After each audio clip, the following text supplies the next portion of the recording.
እባክህን ልጆችን ማበላቸው ነገር የለኝም። ከዚህ ነው ዳቦ ይዤላቸው የምገባው። ታዲያ የኔ ቤት የድሃ መሰብሰቢያ ነው እንዴ? እዚህ ደግሞ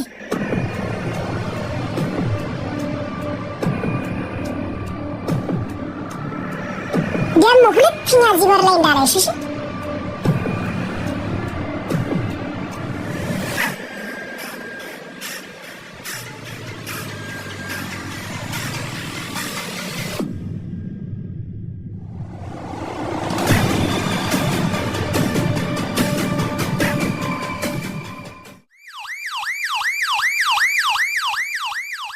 እንግዲህ ያው ሳላ እንዳየኸው አንተ በእግርህ ቆመህ እንድትሄድ የምንችለውን ሁሉ ስንጥር ነበር እስከዛሬ። እኔ ምን እንደሆነ አልገባኝም። ይሄንን ሁሉ ምርመራ አድርገን የምንችለውን ነገር ሁሉ አድርገን በሽታህን ግን ልናውቀው አልቻልንም። እንደዚህ አይነት ነገር ለመጀመሪያ ጊዜ ነው የገጠመኝ። አሁን ምን ማድረግ እንዳለብን ራሱን ያላውቅም። እና ምንም መፍትሄ የለውም ነው የምትለኝ ሳላ? እኔ ይሄ ቀርቷል የምለው እኛ ጋር ያልሞከርከው ምንም ነገር የለም። ቆይ ግን እንዴት ይሄ ነገር የጀመረ? በምን ምክንያት እንደጀመረ ታስታውሳለህ? የማስታውሰው ይህንን ነው። አንድ ምስኪን ሴት በር ላይ የሆኑ ነገሮችን ስትሸጥ አግኝቻት መጥፎ ቃላት ተናግሬ አስከፍቻት አባረሪያት ነበርና ቤት ስገባ በሩ አደናቀፈኝ። በቃ ያኔ ነው ሁሉ ነገር የተጀመረው።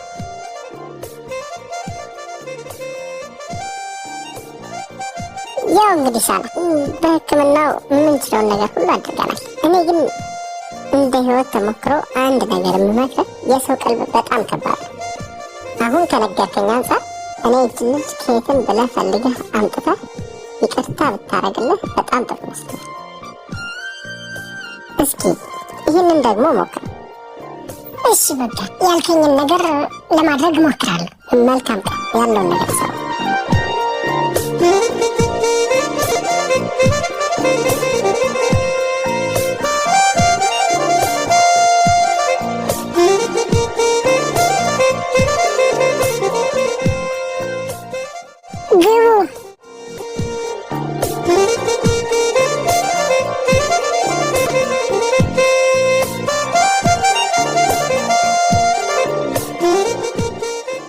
ለፈጣሪ ስትይ በድዬሻለሁ፣ ይቅር በይኝ።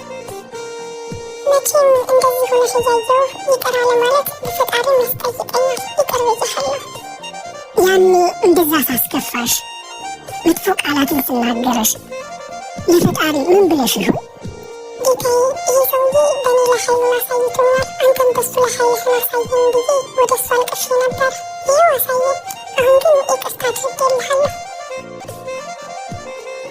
ለመልካምነትሽ ይህ ይገባሻል።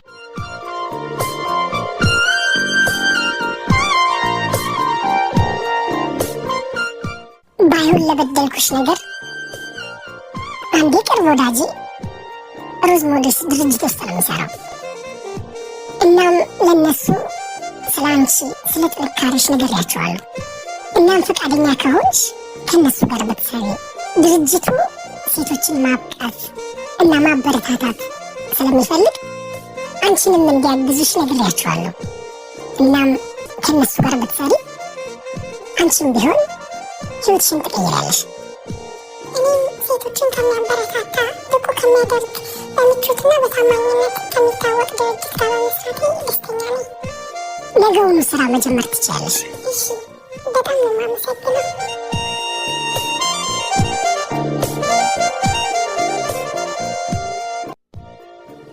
አስተናጋጅ፣ ምን ይታዘዝ? ስፔሻል ሽሮ አለ? አዎ። ስንት ነው? 200 ብር። እሺ፣ የያዝኩትን ገንዘብ ልይና ጠራሻለሁ። እሺ።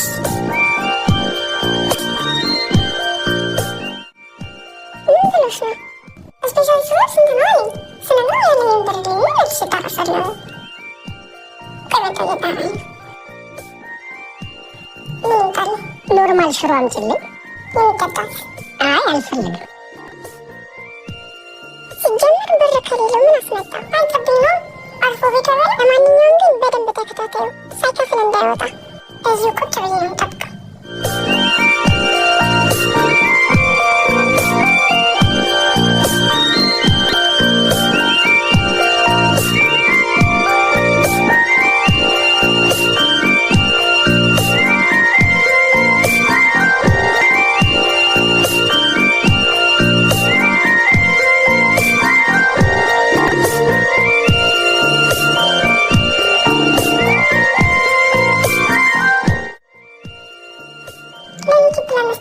ስፔሻል ማዘዝ እየቻለ የሚቀንስ ያዘዘኝ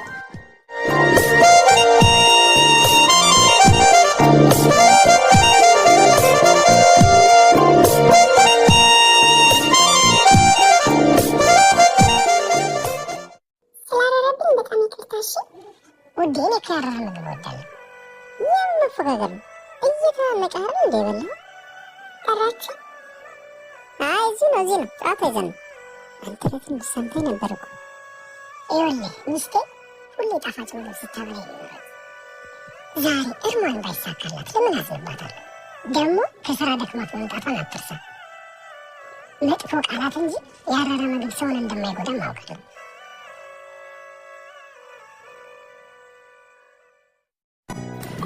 እንዴት ነው? አምሮብኛል አይደል? ወዴት ነው እንደዚህ ለብሰሽ? ጓደኞቼ ጋር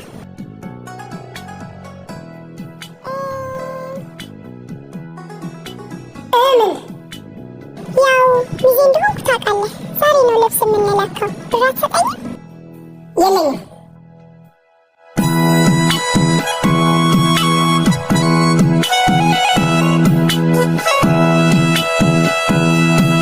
እሺ እኔ ኬት አመጣለሁ? ስራ የለኝ። ከአንተ ውጭ የምጠይቀው ስራ የለኝ። ለምን እነዛ ቤተሰቦችሽ አይሰጡሽም? ያን እነሱ አይደሉ ላገባሽ ስል ድሃ ነው በምን ያስተዳድርሻል እንዳታገቢ ያለሽ? ለምን እነሱ አይሰጡሽም? ባለቤት ባለመኪና እነሱ አይደሉ?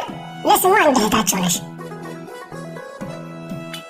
መሄጃ ከማጣት የበለጠ ሰው አለው እየተባሉ ብቸኛ መሆን ውስጥን ያቆስላል። ሄሎ እህቴ፣ እንዴት ነሽ?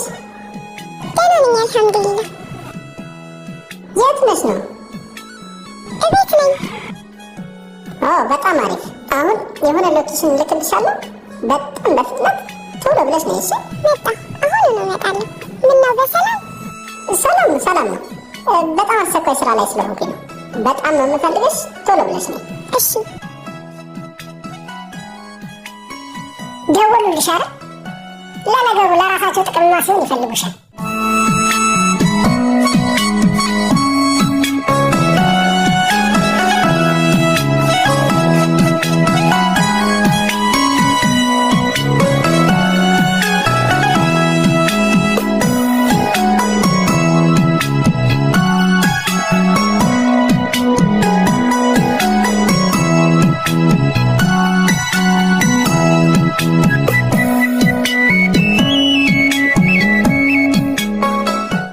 መታለች። ሰላም ነው? እንዴት ናችሁ? ምንድን ነው? ምን ተፈጥሮ ነው ወንድሜ እንዴት ያጣጥፍ ያመጣኸኝ? ምንም አልተፈጠረም። ረጅም ጊዜ ለእህቴ ምን አይነት ስጦታ ልስጣት ብዬ ብዙ ስጨነቅ ነበር። ዛሬ ግን ከተመረለስት አንቺን የሚመጥን ቆንጆ ቤት በስምሽ ገዝቼልሻለሁ። የምርህን ነው? አዎ። እኔ ማመን አልችልም። አንዳንዴ ካልወደቅንበት ቦታ የምንነሳበት ጊዜ አለ አይደለም? በሕይወታችን ውስጥ መተኪያ የሌላቸው ቤተሰቦቻችን ብቻ ናቸው። የምንወዳቸውን የሚወዱንን እንጠብቅ። ቴምር ፕሮፐርቲስ በሪል ስቴት ዘርፍ በቆየባቸው ዓመታት ከ350 በላይ አባወራዎችንና እማወራዎች የቤት ባለቤት ማድረግ የቻለ ድርጅት ሲሆን አሁን ላይ በቸርቸር ጎዳና፣ በሊሴ ገብረ ማርያም ትምህርት ቤት አጠገብ እና በሳር ቤት አፍሪካ ህብረት በ10% ቅድመ ክፍያ ከ693,000 ብር ጀምሮ ቀሪውን በ18 ዙር ያለምንም ወለድና የግንባታ እቃዎች ጭማሪ በኢትዮጵያ ብር የሚከፍሉበት ከባለ 1 እስከ ባለ 3 መኝታ በተለያዩ የካሬ አማራጮች ይዞላችሁ ቀርቧል። በተጨማሪም በፒያሳ ከ900,000 ብር ቅድመ ክፍያ ጀምሮ የንግድ ሱቆችን በመሸጥ